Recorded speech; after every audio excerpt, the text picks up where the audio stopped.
My name is John Dixon. In this presentation, I'm going to go through advanced quality control of gamma camera systems and also the quality control required for SPECT-CT.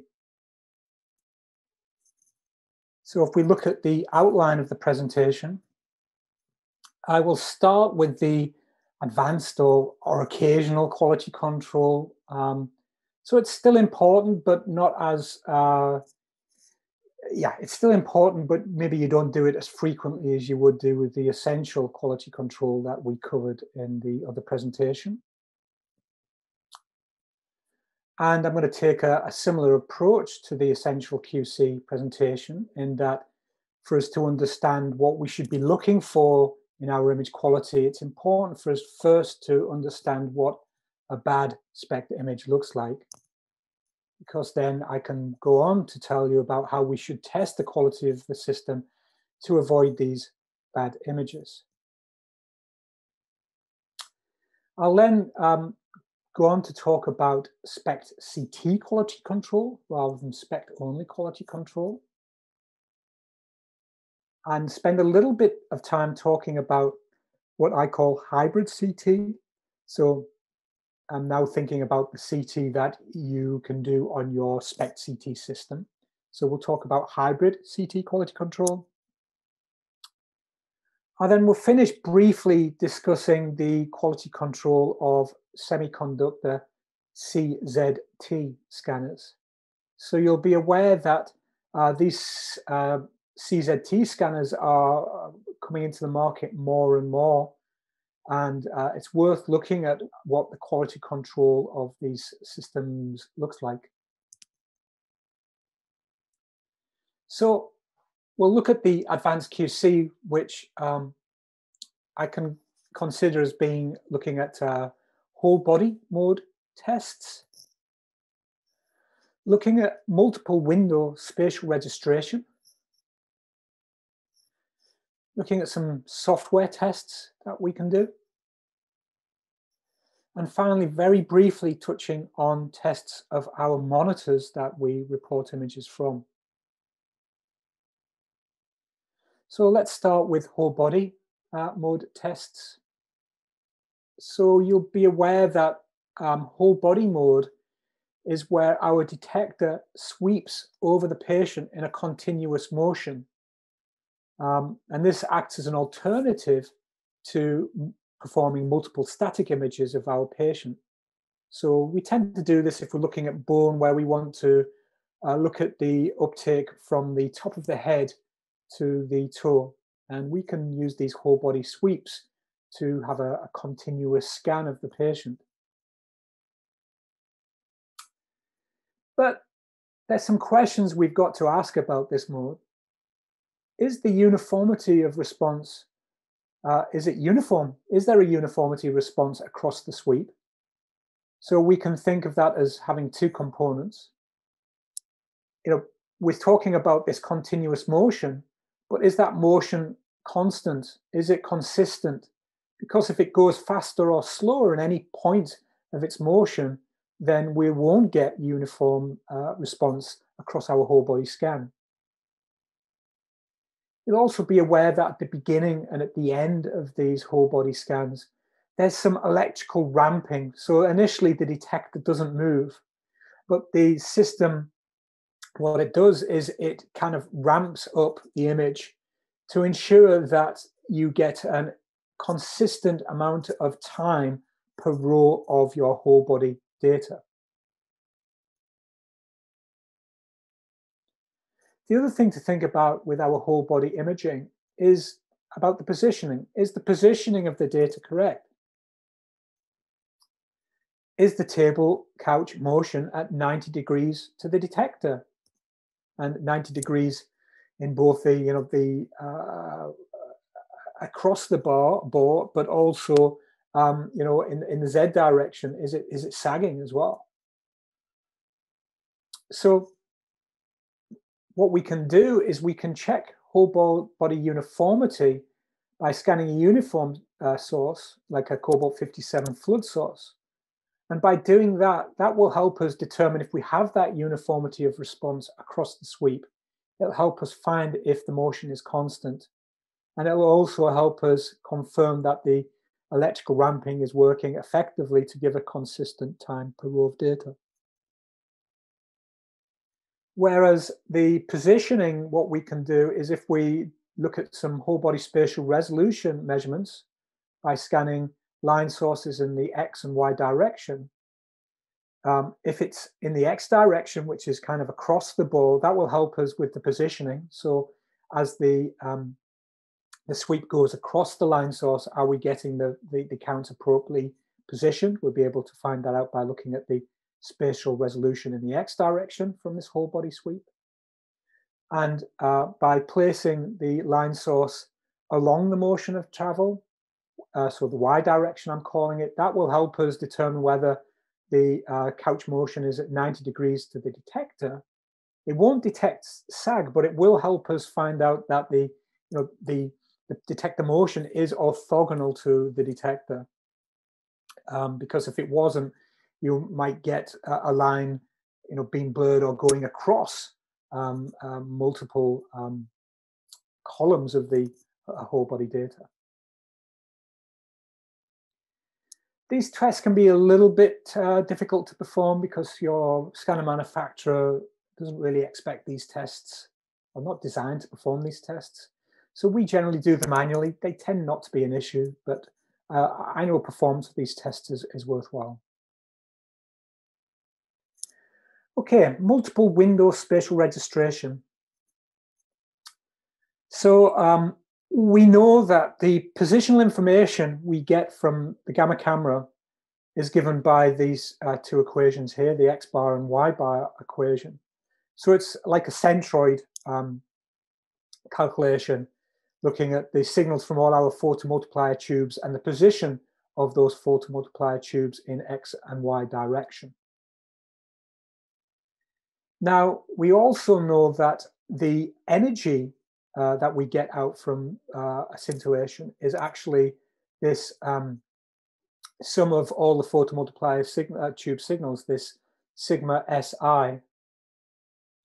So you can see if we have radionuclides that have different photopeaks, then the position might come out differently if the energy is coming out incorrectly, or So we know that with gallium-67 and indium-111, and for those of you who do therapies, lutetium-177, these three radionuclides each have multiple imaging photopeaks. And we use those photopeaks because it helps us get more imaging data. So we don't want to focus on one photopeak. We want to use two or maybe even three with gallium-67 photopeaks to form the image. So because of the positional information, how it's derived, if we have a point source from any of these radionuclides, you might find the position of the point source is different at different photopeak energies. So what we do in a multiple window spatial registration test is we image a point source and we look at, we acquire the image and we separate the images out for each energy window. We look at the position, and then we can look at the difference in positions at the different energies. And we would tend to do that in the center of the field of view, but also at the edges of the field of view as well. And this type of test, it tends not to be an issue, so it's worthwhile looking at this type of thing annually. So, and also in this other QC are the software tests that I mentioned. And this is a bit on timing. So for static images, if we are acquiring an image for 1 or 5 or 10 minutes, do we know it's actually running for the right amount of time? So we can check this with a stopwatch quite easily. But if we're doing dynamic data or ECG-gated data, for dynamic data, if we were doing 20 10-second frames, we need to make sure that each of those frames are exactly the same duration. Because if there's a difference in duration, we might get less counts in the last frame purely because it's not running at 10 seconds, it's running at 9.5 seconds. And similarly with ECG, are the gated frames equal length? So for these dynamic and ECG gated processes, what we can do is we can just have a very simple phantom, a very planar phantom, maybe like the sensitivity phantom, image them in dynamic and ECG gated modes, and just check the count consistency. So if we did that 20 times 10-second frames, are we getting the same number of counts in each of those 10-second frames? Of course, accounting for decay and statistical uncertainty. And the same thing for the ECG gating. Are we getting the same number of counts in a planar phantom in each of those gated frames? And finally, monitor tests. So we can do lots of work on our gamma cameras to make sure that the images are of pristine quality. But at the end of the day, the interpretation of the images depends on the display the nuclear medicine doctor is reading those images from. So it's important to test monitors. I'm not going to go into any details here because it's slightly out of scope, but I would recommend that you look at this AAPM report, which is looking at assessment of display performance for medical imaging systems. Okay, so now let's move on to SPECT quality control. So this is SPECT only. So again, let's look at what affects the quality of a SPECT image. So I think the first thing to be mindful of is that SPECT data is derived from our planar projections, which means that planar uniformity will affect our SPECT image quality. And if we come to the actual SPECT data itself, the uniformity that we get from SPECT data is also going to be affected by reconstruction. Planar spatial resolution is going to affect SPECT image quality, although SPECT resolution, again, is also affected by the reconstruction that we use. Sensitivity is a little bit more complex, but we'll come on to all this.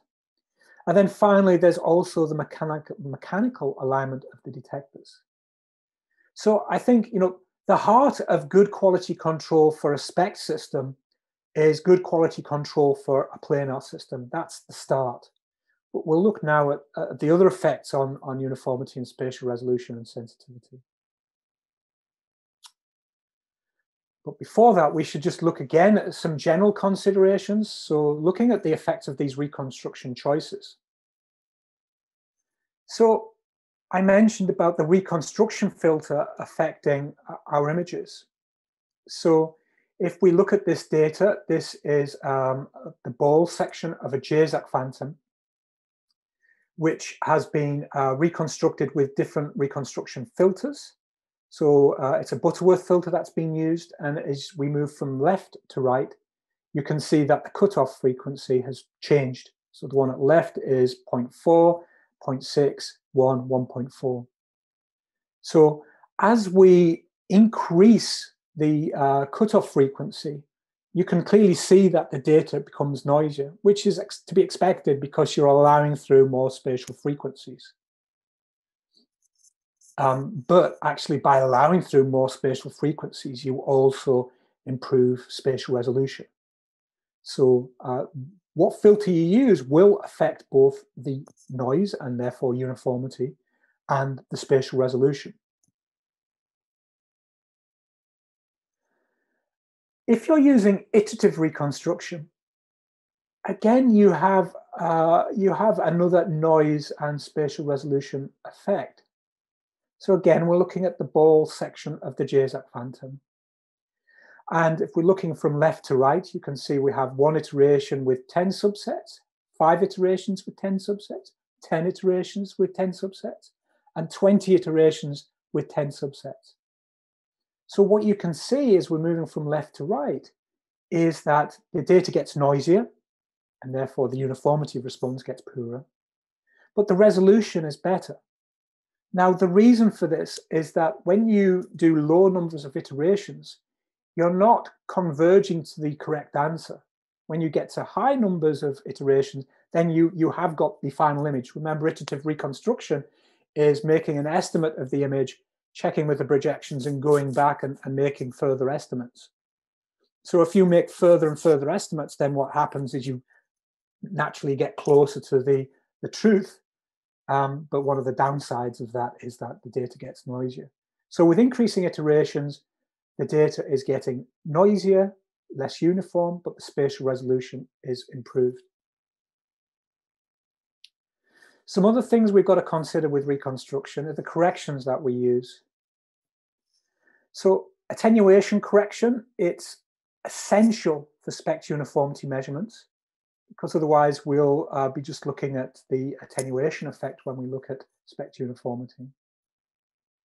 So CT attenuation correction is preferred because if you put the phantom on the imaging couch or on the head holder, you're not accounting for the attenuation of whatever you're placing that phantom on. Although, to be honest, for water-filled phantoms, Chang attenuation correction works okay. But really, you should be trying to use something that you use in clinical practice. So if most of your attenuation, if most of your SPECT is body SPECT, where Chang attenuation correction doesn't work, then you should really be looking at CT attenuation correction. If most of your imaging is brain imaging and you don't use CT attenuation correction in your brain imaging, then use Chang attenuation correction.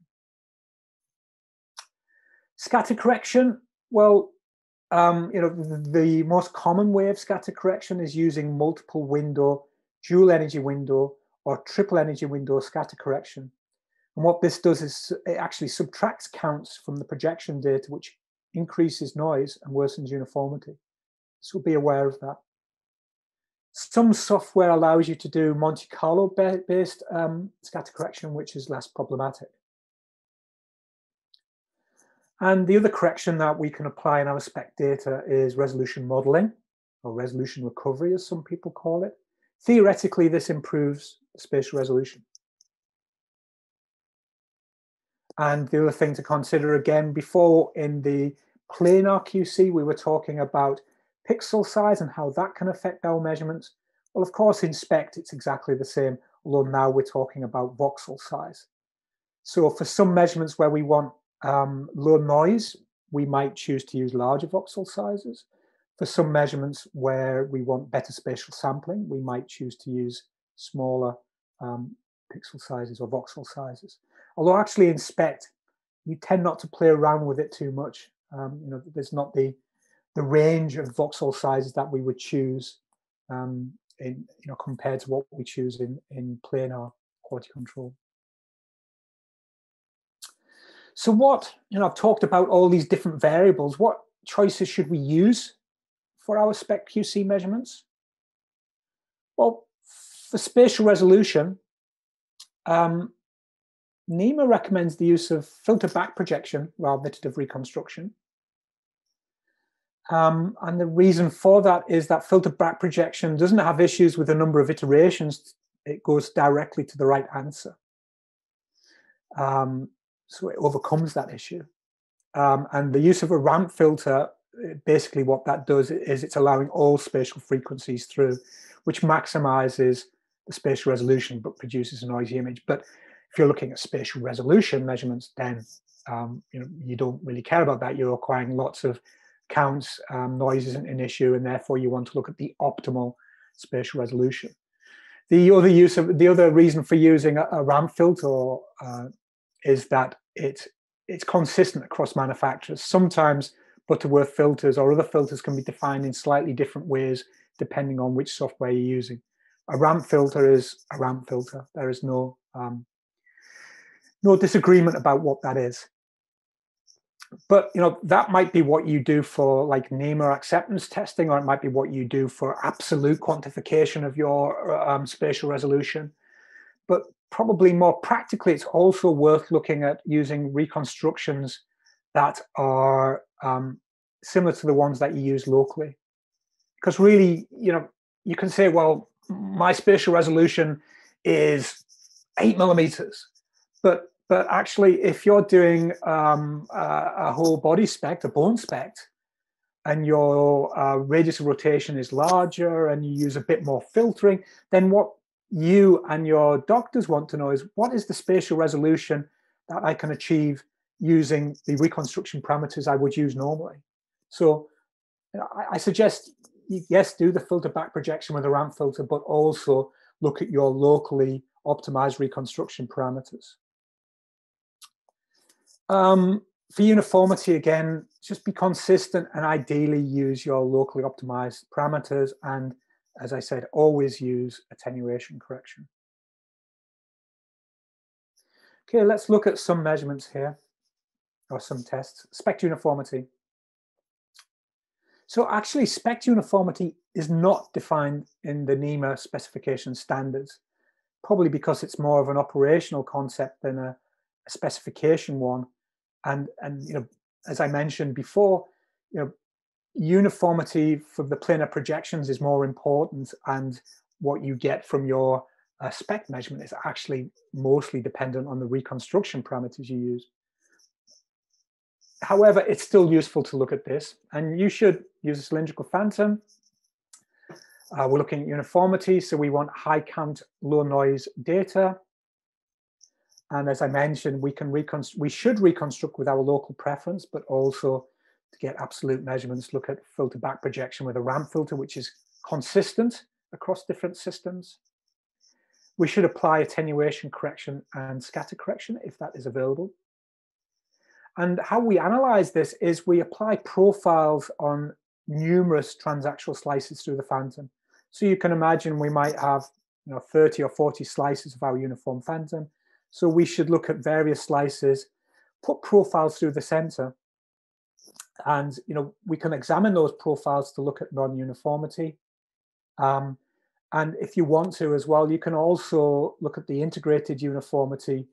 You can look at integral uniformity. It's not integrated. You can look at integral uniformity by doing a calculation like you do with planar, although that isn't massively helpful. Or you can do a ratio of the counts that you have in inner and outer rings of that slice. So you can see, rather than looking on a profile, looking at, on a ring basis, that can be quite helpful. Yeah, perform half yearly, I think, this type of test, but we'll come on to that a bit more in a moment.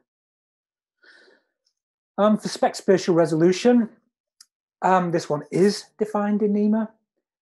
So we use 3 fillable line sources, and we have one which we have in the center of field of view, and then we have 2 further sources, one displaced by 75 millimeters in X direction, the second source displayed by 75 millimeters in the Y direction.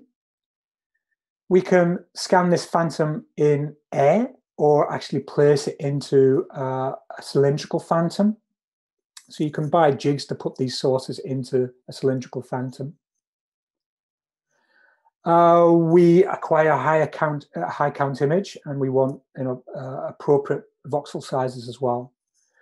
And what we do is when we look on the slice basis, we're looking at the profiles in the X direction, but also in the Y direction. Now, if you think on the central source, the X and the Y should be quite similar, and we average that to give us our central spatial resolution. If we look at the source to the right, at what I've called the 3 o'clock position, in the X direction, we're looking at radial spatial resolution, and in the Y direction on that source, we're looking at tangential spatial resolution, where if we go to the bottom source, it's the other way around. In the X direction, it's tangential, and in the Y direction, it's radial. So what we do is from our profiles, we'll report the averages, and we report the central spatial resolution, and the radial spatial resolution, and the tangential spatial resolution. These tests are only really performed at acceptance testing. If you have the phantom, then you can perform them more regularly. Instead, we tend to use alternatives, which you'll see in a few moments. Mismatch sensitivity. Now, we know that our SPECT data is, except for cardiac SPECT, it's mostly acquired with 360 degrees of projections around the patient. And we know that most of our gamma camera systems are 2-detector. Of course, we could get 3-detector systems or even 4 as well. So if you had a 2-detector system, what tends to happen is your acquisition tends to do one head for 180 degrees, and the remaining 180 degrees is acquired by the second detector head. That's fine, but then you've got to have a matched sensitivity. If the sensitivity of one detector was different to the other, then you're going to have a problem, because you're going to get less counts in half of your projections than you are in the other half. So a mismatched sensitivity could produce an artifact. So what we should do is we should check the planar sensitivity of both detectors regularly. We mentioned that in the essential QC, but also make sure that they match. They're pretty similar.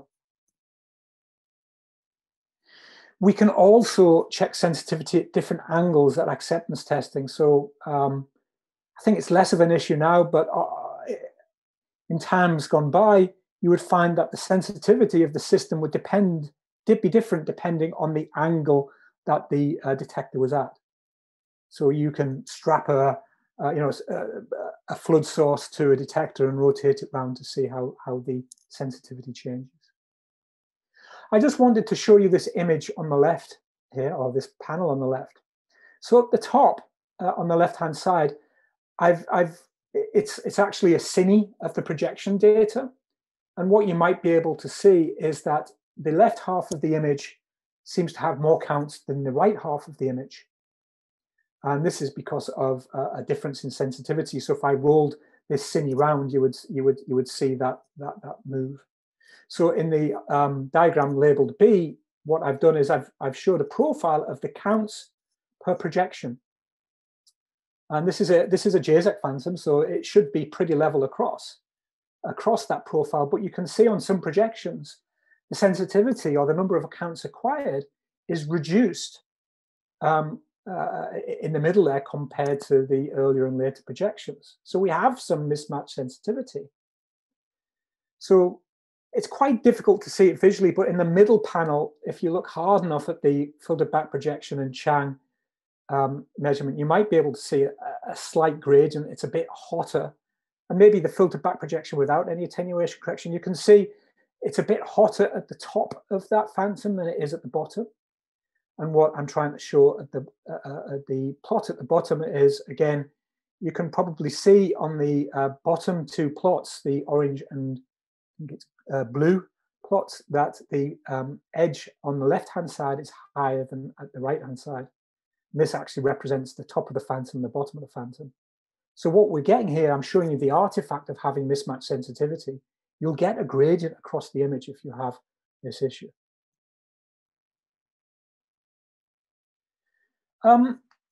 NEMA mentions spec sensitivity measurements that you can do as well. I generally don't do them, and I don't think many people do. You can look at general spec sensitivity based on a volume if you so wish, and I recommend, if you want to do that, you look at the NEMA guidance on that. Okay, so for many people, when they think of spec quality control, they'll probably be thinking of issues around the mechanical alignment of the detectors. So what do we mean by this? So what I'm trying to show here is a detector. The detector itself has a center, of course, in the X and Y direction. But in different positions of those detectors, the center of the detector may not align with the center of reconstruction because of gravity. So if we look at the panel on the right, you can see with the detectors in an anterior and a posterior position, the center of the detector goes through that cross, which represents the center of the reconstruction. But if we look at the top right in that figure, the detector heads are really quite heavy. So what happens there is gravity is going to pull down on those detector heads. And you might find actually that because of gravity, the center of the detector is actually below the center of the center of the reconstruction. And of course, if you go into 90-degree modes for cardiac SPECT, you have some kind of mixed thing where some detectors are going to have an alignment between the center of the detector and the center of the rotation reconstruction, where the laterals won't. So what we need to do, and what the systems do, is they apply a shift correction for each angular projection. So you might know that there's a center rotation calibration, and it looks at the shift required to make sure that the center of the detector is aligned with the center of reconstruction. This is our center rotation correction. So what we need to do is we need to check these corrections in our center rotation test, which is part of our routine quality control. And we've got to be aware that the corrections that we need will be different depending on different collimators, because we know that, for example, a high energy collimator is much heavier than a low energy collimator. So the misalignment, the shifts would be greater. And for different configurations as well. So as we said, with that 90-degree configuration, we've got to do a correction for that as well, because the mechanical stresses on the gantry will be different for those types of configuration than a traditional opposing detector approach. And we know that the failure of a center rotation correction can blur an image and can cause artifacts, which are normally seen as ring artifacts in uniformity measurements, SPECT uniformity measurements. So what is our center of rotation test that we perform in our quality control? So we place either one point source or several point sources, which they should ideally be off the center of rotation, but some scanner software prefer you to place them right in the center rotation.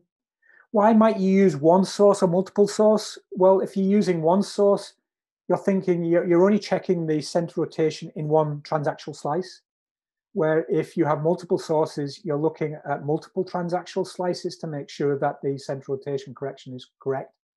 Because you might find that your detector is sagging, so it might be high where it's attached to the gantry, but where it's further away from the gantry, it might be sagging a little bit. So if you have multiple source center rotation tests and corrections, then you can account for that. So we perform a SPECT acquisition with 360 degrees for each detector. And we fit a sinogram, we fit a sinusoid in each direction to our projections. Because obviously we're just going to get a dot or 3 dots or whatever. And we then determine the errors from the fitted sinusoid to look at the actual positions to the best line of best fit. So you've got a point source. You're going to see, if you look at the sinogram, you can fit a sinusoid to that. And then you're going to look at the difference for each angle. The actual position of the point source is from the fitted sinusoid. So hopefully this helps. So we can see in the top of the image on the right, we've got our source position. What you can see is in that green curve, we're seeing the fitted response for each view. And in the red curve to the right of that, we're looking at the deviation from the sign, that sign that's been fitted to the projection data. Okay, so you can see it fits quite well. In this particular software, we can omit the Y position of the source. Well, you can see the two blue curves are exactly the same. All we're seeing is the Y position of the source. We're not looking at any deviation there in this diagram. So this is a test that you really should be performing relatively frequently. It depends on how much you're using each collimator, but at my institution, we're performing this monthly for each collimator and configuration. You might find that for your low energy collimators, your corrections are working okay and your tests are always passing each time. Where for the higher energy, heavier collimators, you might need to do the test more frequently. So I said we do it monthly, but for you, I'd suggest you start there, but depending on how often you use the collimators, depending on how stable you find the results, you may choose to do the test more or less frequently than this. Okay, so we talked about the poor what makes a bad SPECT image, and we talked about the test we can do on that. And we looked at specifics, but actually there's different ways we can look at general SPECT performance in a much easier way than doing very specific tests. And the first the first test we can use to test general SPECT performance uses the JAJAC phantom. So with this one phantom, which you can see on the image on the left, we can qualitatively assess SPECT performance, although we can quantitatively assess too. And if you look at the IAEA Nuclear Medicine QC Toolkit, there's a nice bit of software that runs on ImageJ that will give you some kind of quantification of the different aspects of this phantom. So as you can see, there are three sections of this phantom. There's a uniform section at the top, where of course we can assess SPECT uniformity. We can, by looking at uniformity, we can make sure that our attenuation correction is correct. Now for CT, this should be okay, but if you're using Chang attenuation correction, you can use this to find out that you're using appropriate linear attenuation coefficients. And of course, if you're looking at this uniform section, you can also visualize any center of rotation artifacts, which tend to come up as a ring artifact. There's also rod and ball sections, which you can see in the image on the left, both actually in the photograph, but also in the schematics. And what these sections allow you to do is to assess the spatial resolution of the system and the contrast of the system. So how do we look at general SPECT performance with the JAJAC phantom?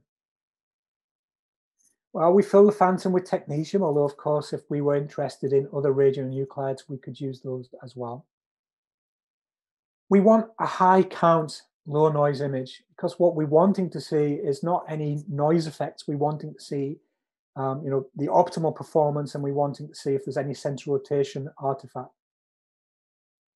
So we need to align the phantom correctly. We want it in the center of rotation, and we want it aligned so that it's absolutely in alignment with the detector. If we have the phantom at an angle, when we look at, for example, the rod section, the transaxial slices will be blurred because of any misalignment of the phantom. You want to fix your radius of rotation, and depending on whether you can place this in a holder off the patient couch, like in a head holder, you might get to 20 centimeters radius of rotation. If you have to put it onto the bed, then you might need to choose something different, something bigger than that. You want to use an appropriate reconstruction. So as I said, you're acquiring a lot of counts, so you should be aiming for quite sharp filters. We don't want anything too blurred. You should attenuation correct the data either with Chang or CT attenuation correction. And then once you've acquired the data, you can sum slices in the uniform section, the ball section, and the rod section to reduce noise further. So here's an example of some results. So you can see in the uniform section, I've summed 4 slices, and you can see that the response looks linear. I can't see any center rotation artifacts here. And if I put this through the IAEA NM Quality Control Toolkit, it would give me some measurements of uniformity based on that data. The middle section, you can see I've only summed 2 slices to reduce the noise. If I summed more, then I would be blurring the ball response and it wouldn't be optimal. So again, we can either visually assess that and say, well, I can see 5 balls, which I'm happy with, or again, using the IAEA software, you can look at the contrast in each of those balls. And then in that final section, because the rod section is actually quite a large section, you can sum lots of slices, so long as I said, you've got the alignment correct. If you haven't got the alignment correct, if you sum the slices, you will blur out the rods.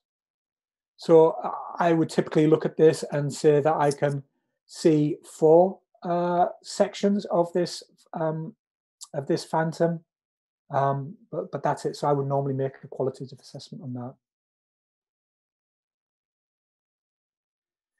So there is a new thing that we can do, and only quite recently come into quality control of of SPECT systems. So there is a growing trend for quantitative SPECT, which we'll talk about in another presentation. And based on this, NEMA have now listed in acceptance testing a quantitative SPECT measurement. And of course, if we're going to do an acceptance testing, if it's relevant, which it is in this instance, we should be doing this in our routine quality control as well. So it uses the image quality phantom that NEMA has, which is nice in that it's body-shaped rather than brain-shaped.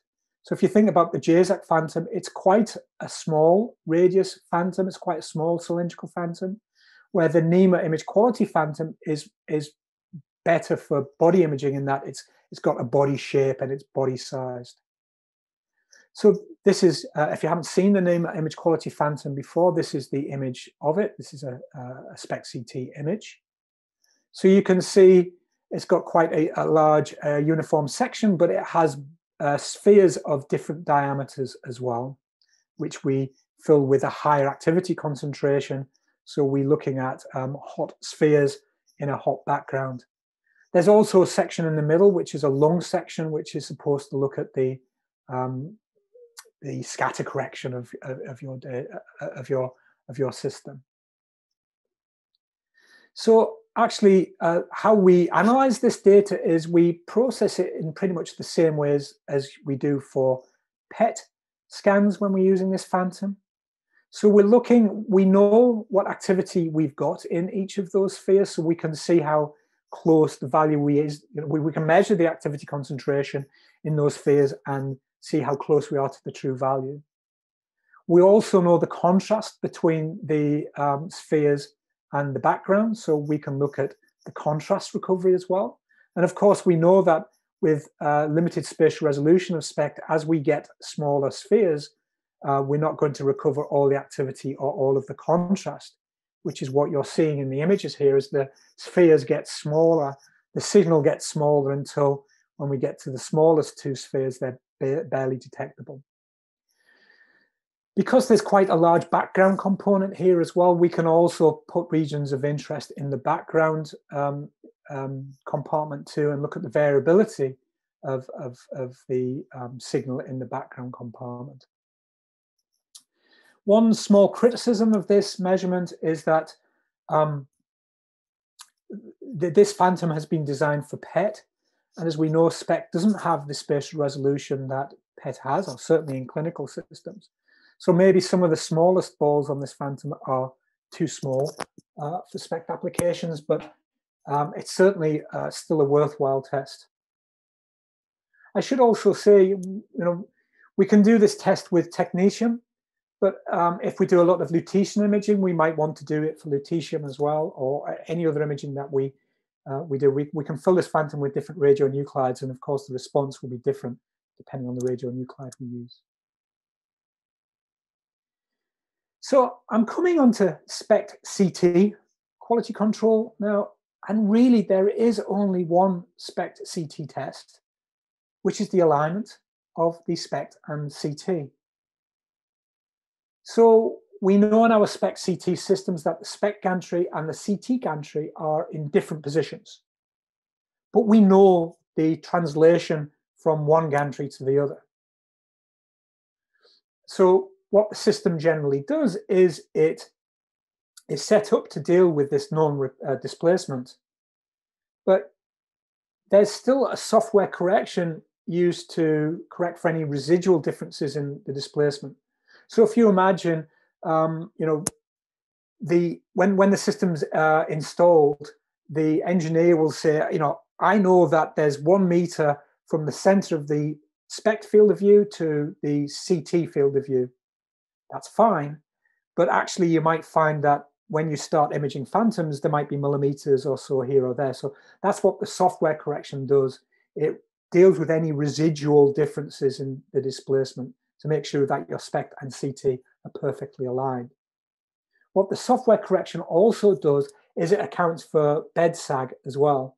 So we know that, as the bed travels through into the gantry, the it's acting as a cantilever often, and the pressures, the end of the bed can sag the further the way it gets from the support of the bed. So the software correction can deal with this.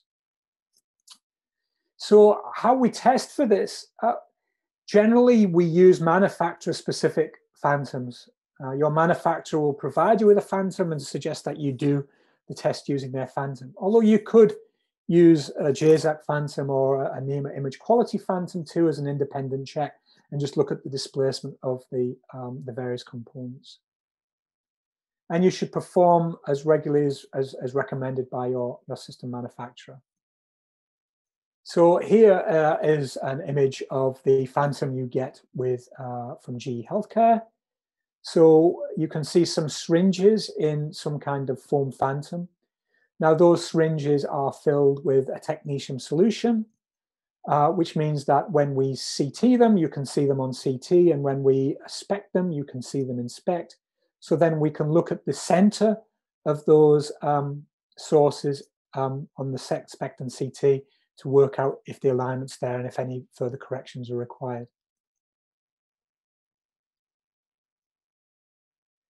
Okay, so I'm going to touch on CT quality control now.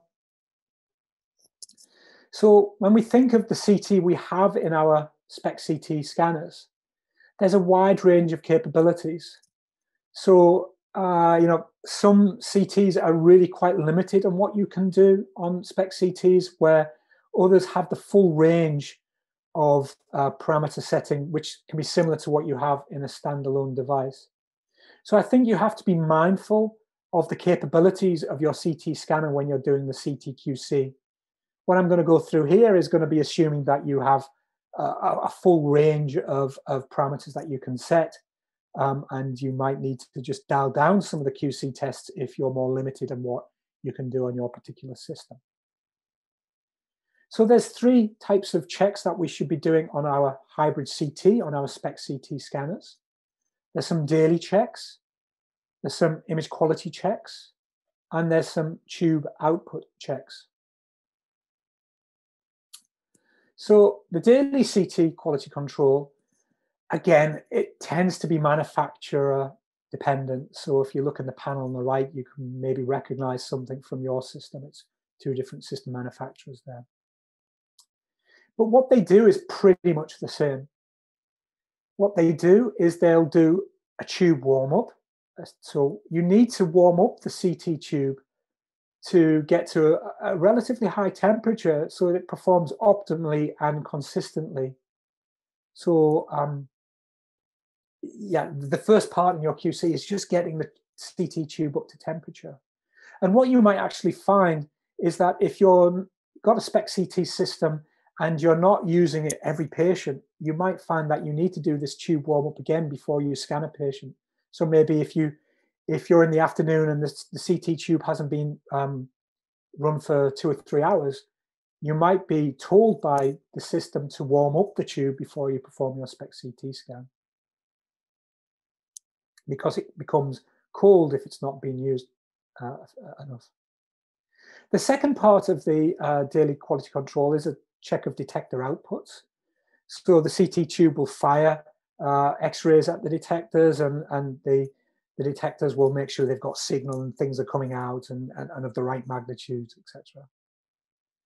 And then the final thing your system will do is it will perform a series of calibration scans. Now, a CT, when you do a CT scan, you're obviously looking at the attenuation of your patient, your phantom. But you've got to compare that to the CT of what you would have if you had nothing in your field of view. And this is what these blank scans are. So in the daily QC, what you'll see the scanner doing is it's running lots of scans of nothing, which is a blank scan, so that when it scans patients with similar parameters, it can then compare its attenuation and its signal with the patient in position compared to the blank scan. CT image quality tests. Your manufacturer tends to provide you with quite a basic phantom, but actually you can achieve quite a bit on this phantom. So what you will tend to do using this is look at the uniformity and the Hounsfield accuracy of your CT image, and also the noise. So if you look at the panel on the right, we're looking at the uniformity. We can't see any visual issues there. In the 3 regions of interest, we're looking at the Hounsfield accuracy. This is a water-filled phantom, so we should expect the value of the Hounsfield units to be 0, and you can see it's close to 0. And then we'll look at the standard deviation, or to give us in those regions of interest, to give us a metric of the noise. Now, of course, they're going to be dependent on the reconstruction, so it's essential to use the same reconstruction and parameters every day if you're looking at consistency.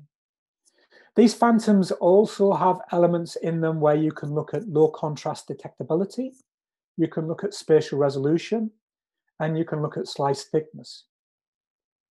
So you should perform these CT quality checks as recommended by your manufacturer.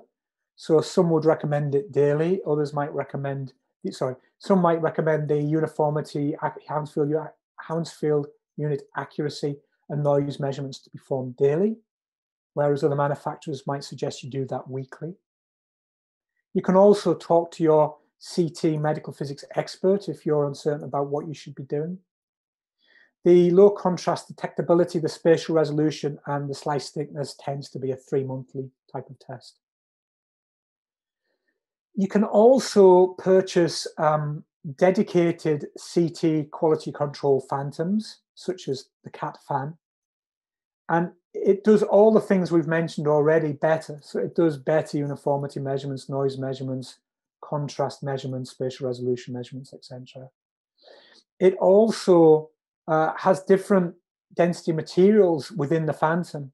So you can look at the Hounsfield accuracy, not just for water, but for other materials as well. So you can ensure that the accuracy of the Hounsfield units is good for different materials.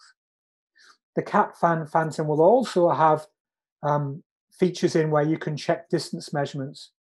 Now, you might be aware that in CT, it's quite common to make distance measurements on lesions, and you've got to have some certainty that these distance measurements are correct. So by using a CAT fan, you can look at the accuracy of your distance measurements. And the other test we look at is tests on tube output, and these tend to require specialist equipment. So almost always will be requiring you to have a CT medical physics expert with you. So you look at the accuracy of the kilovoltage output from the CT tube, you look at the beam quality, and you look at the CT dose index in air and the CT dose index volume for body and head. So for those of you who know what this is, it gives an indication of the dose that you might give for various parameters and for different body habitus, so like the body or the head. And you tend to use ionization chambers in phantoms like the ones you see on the right here. Briefly onto CZT scanners. It's a little complicated, and we still haven't kind of got to the answer for CZT scanners. So for CZT scanners, there are planar systems, there are SPECT-only systems based on these semiconductor detectors in place of the scintillation detectors that we get in traditional gamma cameras. Some of the planar and SPECT-QC measurements are relevant. So uniformity might be relevant either on a SPECT or on a planar basis, depending on the type of scanner, or are irrelevant. So intrinsic spatial resolution or linearity, these are pixelized detectors, and often the spatial resolution is just dependent, and the linearity is dependent on the size of the pixelized detector. It's not going to change. And the detector geometry as well. So if you have a SPECT-only system, of course, you're not going to be able to make planar measurements. Or if you're looking at SPECT uniformity on CZT cardiac systems, with SPECT uniformity, you might find that you get gradient effects because you're not getting 360 degrees of projections. So guidance is coming, but it's not there yet. Until then, I recommend that if you have a CZT scanner, you look at the manufacturer's recommendations of what should be done. And again, take the approach we've done already. Consider what makes a poor quality image. yourself and see if and how you can do tests on this technology to ensure that you're avoiding these poor quality images. Okay, that's the end of the formal teaching. We mentioned the SPECT Quality Assurance book, which of course is very relevant for this presentation, available from the IAEA. There is also an IAEA document on the quality assurance program for computed tomography, if you wanted to know more about CT, QA, and QC. So in summary, we've gone through advanced and occasional quality control that you might want to perform. We've talked about what makes a poor quality SPECT image so that we can do tests on how to test the quality of our SPECT imaging system. We've touched on SPECT CT quality control and hybrid CT quality control. And we briefly touched on semiconductor CZT scanners and the quality control required for these scanners. So thank you very much for your attention. This ends this presentation. Thank you.